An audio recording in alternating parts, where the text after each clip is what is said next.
একদিন কাফেলা তো বন্দর ভিড়বে, হয়তো বাই নাবিক থাকবে না আর সেই দিন।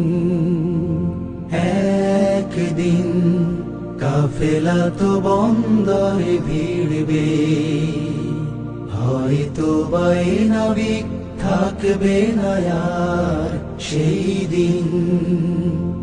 অস্থির যাত্রীরা নেমে যাবে কেউ কেউ, অস্থির যাত্রীরা নেমে যাবে কেউ কেউ, অনাগত কেউ এসে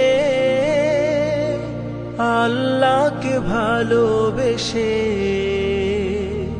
সুগহীন আধারের পর্দাকে ছেড়বে একদিন। একদিন কাফেলা তো বন্দরে ভিড়বে, হয়তো বাই নাবিক থাকবে না আর সেই দিন।